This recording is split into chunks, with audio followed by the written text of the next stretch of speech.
The next component that we'll test is our radio button. So in our application, we have a few different radio button options that we can choose for a rating. And as you click on the different radio buttons, then that radio button becomes selected. Looking at the radio button component, for its types, it takes in a number of properties: a value, an ID, a rating, a handle change method, and label text. Some of these properties won't be as important at the current time, but as we enter in our API testing, some of these properties will make more sense.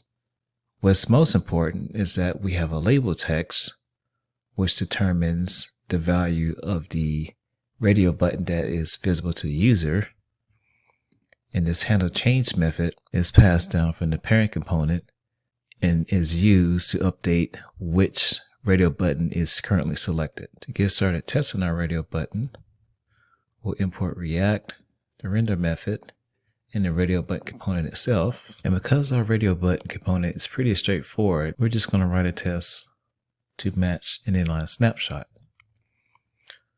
So we have a describe block to house our tests for the radio button.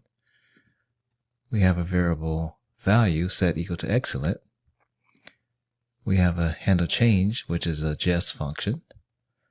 And for our tests, we just simply want to verify that it renders a radio button. So we'll create a variable radio button set equal to render a radio button, and the value would be excellent. So this is where you pass in whether the value is excellent or not bad or good, etc. ID is going to be set equal to the value. Our rating will be the value. Label text is capital excellent. So this is what the user will see. And then the handle change method that we'll mock out. And we're simply going to expect that our radio button matches an inline snapshot. So what this will allow us to do is to ensure that no unexpected changes are done to our radio button component. If so, we'll catch those in our test, and then we can determine whether or not we need to update our snapshot based on whether or not those changes to the component were intended or not. So now we can run our tests.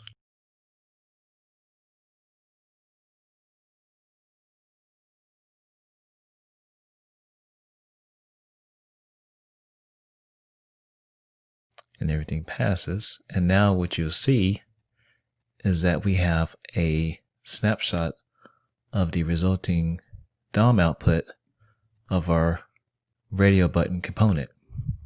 So in summary, we created a simple inline snapshot test for our radio button component to be sure that if any changes happen to the component itself, that we'll catch that in our test and respond accordingly.